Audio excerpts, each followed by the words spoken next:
Back, folks, to the 4for4 Football YouTube channel where we continue to grind the content to get you ready for redraft season. I'm Mike Randle. You can follow me on Twitter at RandleRand. And of course, don't forget to subscribe and like this video. Subscribe to 4for4. We are churning out the redraft comments, the redraft issues, the redraft articles, everything. We have you covered here at 4for4. Today, I am going to take you through a draft. I am going to identify the best value in each round.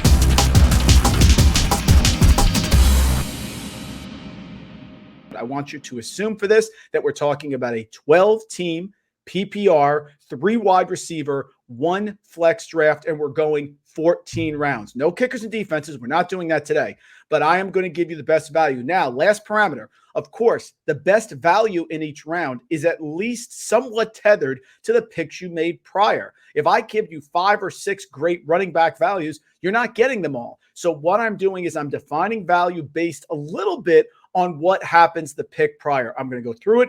14 picks, folks. Here we go. Round 1. I understand you're going to say if you have the first overall pick that it's got to be Jonathan Taylor or Christian McCaffrey. And probably I agree. Hero RB, something like that. But to me, the best overall value in round 1 is Stefon Diggs of the Bills. It's very simple. The Bills have ranked 3rd in points per game each of the last 2 years. You need Buffalo Bill representation on your fantasy team. When I get to the fantasy playoffs, I want to have a Bills player. And the only 2 that are really consistent right now, in my opinion, are quarterback Josh Allen or Stefon Diggs.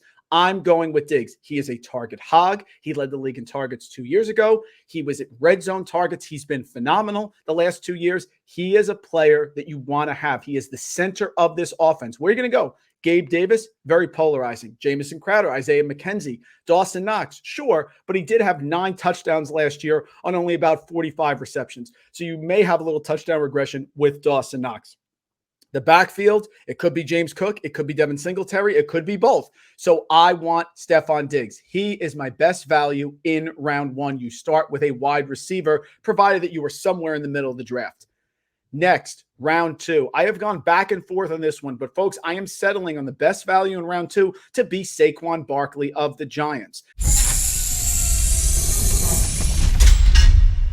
If you go hero RB and you take a running back first, maybe you pass. But since I took Stefon Diggs, I'm going with Barkley. Barkley is one of the few players that you can guarantee touches, both in the rushing game and receiving game. And of course, those high, as Rich Rebar likes to say, high cholesterol, saturated in fat, goal line touches. Barkley has it all. He actually played 13 games last year and still ranked top 12, 57 targets, and top 20 with 41 receptions. He's only 25 years old. The offensive line should be better. Brian Daboll coming in from Buffalo should also do wonders with that offensive line. He brought in Bobby Johnson as the line coach. That should be better, and you know Saquon is getting the touches. Who's behind him? Matt Breida. He is a dominant running back with top 5 upside that is available in round 2. The only 2 running backs who faced a higher rate of stacked boxes last year, Nick Chubb and Cordarrelle Patterson. If that opens up a little bit with the passing game, Barkley could return to that rookie form. Best value in round 2, Saquon Barkley. Round 3, if you have followed me, you know where I'm going here. Michael Pittman of the Colts. It's been an automatic pick.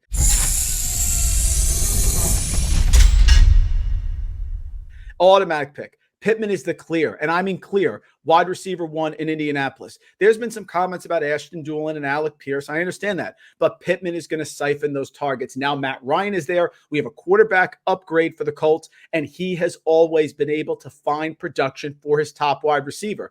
Roddy White, Julio Jones, Calvin Ridley, and that's where he's going here. You have defenses that go against the Colts. They're going to have to concentrate on Jonathan Taylor, and you're in a division where the teams – you're looking at Houston, you're looking at Jacksonville, you're looking at Tennessee. Not fantastic pass defenses, and he should be able to have a prolific season. This is a player who battled last year. He was still able to get into the 80 reception range, and the Colts, folks, have the 3rd easiest schedule per projected Vegas opposing win totals. I need a Colt. If I don't get Taylor, I will back Diggs up with Pittman, 2 target hogs that should get red zone looks and have given me 2 wide receivers and a running back. Round 4, I am high on the Denver Broncos. I believe in Russell Wilson, and I believe that his number 1 target is going to be Courtland Sutton.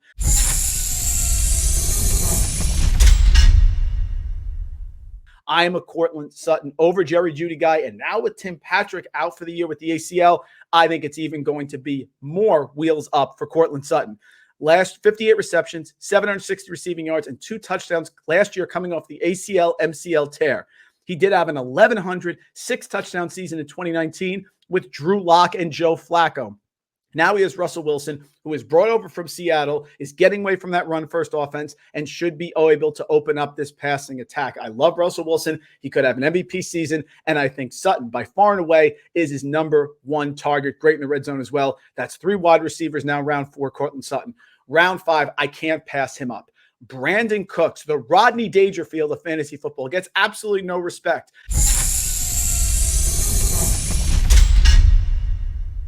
The Davis Mills drumbeat continues, getting stronger and stronger in camp. They like him down in Houston, and Brandin Cooks is his main target.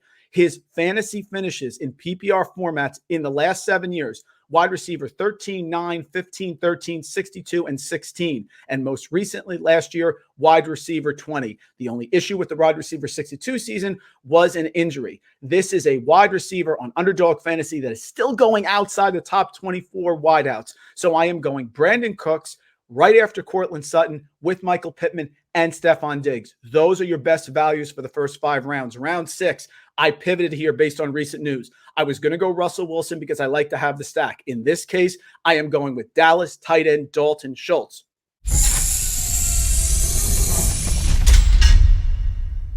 Michael Gallup is not going to be ready till early October. James Washington is now out for a long time with an injury that happened in preseason.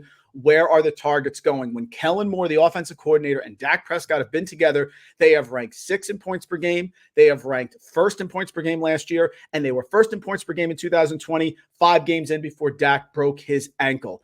You have CeeDee Lamb. He is the main target. I think Dalton Schultz is set up here for a really solid, possibly top 3 tight end season in this offense. The Cowboys play with great pace. They're going to have to score. Their schedule is much tougher this year because they're coming off a division-winning season as opposed to the prior year when they were 6-10 after Prescott got hurt. And I think Dalton Schultz could be second on this team in targets. He is safe. Yes, his value is high. He is now going around tight end 6, and he is here in round 6 on Underdog Fantasy ADP, but I love the volume. That's what we got with Diggs. That's what we got with Pittman. That's what I think we're getting with Sutton, and that's what we're getting with Dalton Schultz. He's our first tight end pick in round 6. Round 7, back-to-back and a belly-to-belly for the Cowboys. I'm going with Tony Pollard.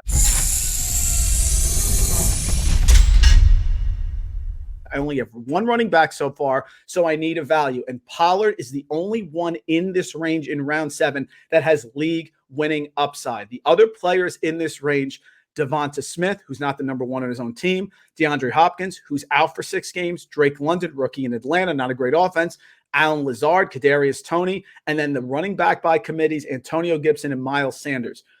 Tony Pollard has increased his targets, receptions, and receiving yards each of the first 3 years. This is a player who has league-winning upside if Zeke gets hurt.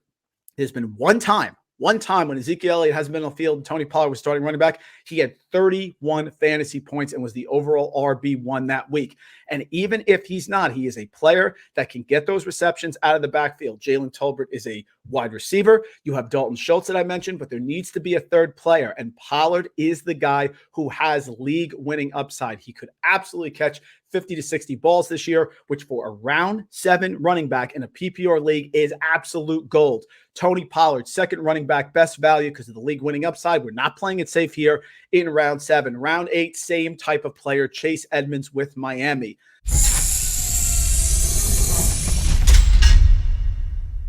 David Furones of the Sun Sentinel came on the team preview series, and I'm doing here for 4 for 4, and talked about how Edmonds is the clear RB1, 2 years, $12 million. Our own John Pawson retweeted a video of Edmonds breaking down how he's going to attack the outside zone blocking scheme. If you had Mike McDaniel come in as your head coach and 1 month later he signs Chase Edmonds to a 2-year, $12 million contract, he's going to use him. And this is the type of player that we like in this round, round 8. And if you think I'm crazy, our own Connor Allen in his bold prediction segment said Chase Edmonds could be the overall RB1. One of those bold predictions that actually has a chance to happen. We love Chase Edmonds here at 4-4. He's the best value in round 8. Round 9, again, I want volume, and I want players who get targets and are main roles here in round 9 in redraft. Tyler Lockett.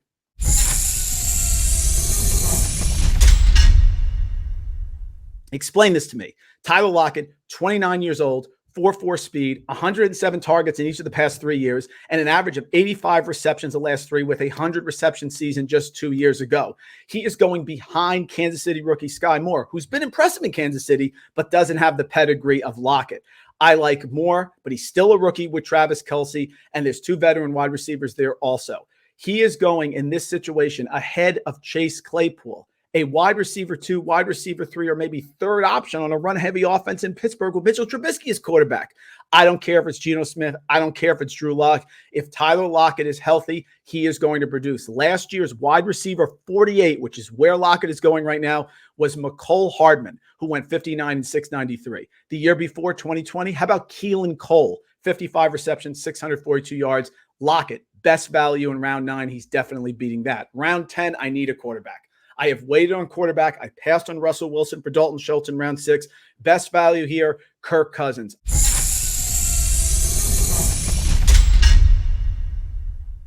I like the offense opening up under new head coach Kevin O'Connell. Cousins already has 2 QB6 finishes in his career when he was in Washington, and he is going as the QB15. That is value. Did you know that Kirk Cousins, 7 straight years of 25+ passing TDs, and for the last 5 years, Cousins has actually gotten 115 rushing yards or more. The offense is going to play with greater pace. They're getting away from the run-heavy attack from Mike Zimmer. They're going to open it up. I love the Vikings in the division, and I love Kirk Cousins as my quarterback here in round 10. Round 11, don't overthink this. Julio Jones.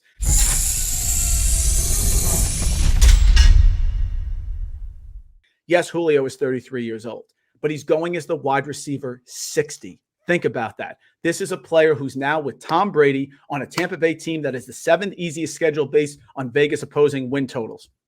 Other players in this round, around 11, Alexander Mattison, who needs an injury, Cole Kmet, there's plenty of other tight ends, Damian Pierce in Houston, Ronald Jones, Michael Gallup, who's injured, and Josh Palmer, who's the wide receiver 3 with the Chargers. I want league winners. I want upside. You draft Julio Jones. He's the best value in this round. And if it doesn't work out, he's not getting targets, you can drop him. Nothing invested. But if it hits with Tom Brady, we are looking at a guy who could absolutely approach 2 years ago when he was the PPR wide receiver 14 in points per game before getting injured. Round 12, James Robinson in Jacksonville.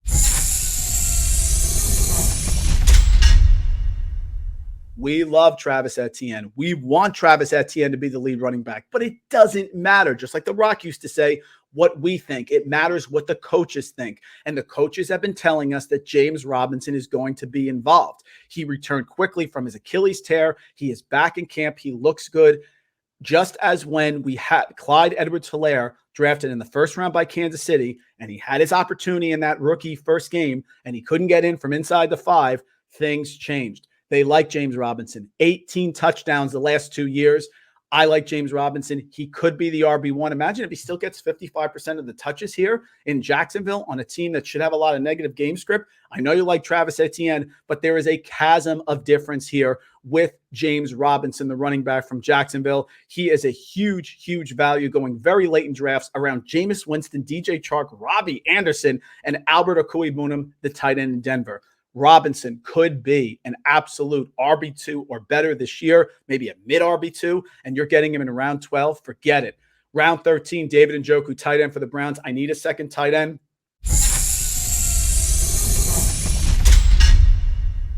Regardless of the outcome for Deshaun Watson, it certainly looks like he's going to play at least some of the season, and they gave huge money to David Njoku, who is a physical specimen, a great athlete. 4 years, $54 million.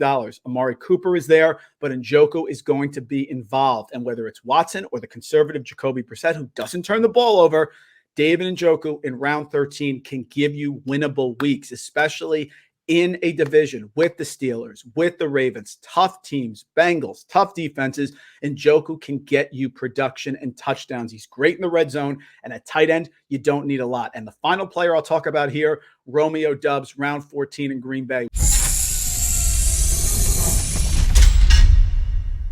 We are hearing great things about Romeo Doubs. I'm a huge Romeo Doubs fan. You have to understand, is it Allen Lazard? Of course it's Allen Lazard. He's supposed to be the wide receiver one, but are we sure? Is he really that great of an athlete? Now, they did invest a second-round pick in Christian Watson from North Dakota State University, but Doubs have been impressive.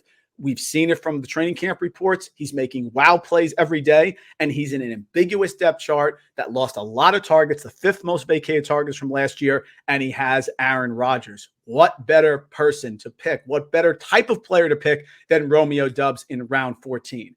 Those are your best values here at 4 for 4. Again, 12-team PPR, 3 wide receiver, 1 flex draft. No kickers or defenses here. You can put them wherever you want, but these are players that I am targeting with respect to roster construction. A lot of wide receivers early, Barkley early, and a couple running backs late, and you're off to the races. I'm Mike Randle for 4-4 Football. Make sure to follow me at Randle Rant.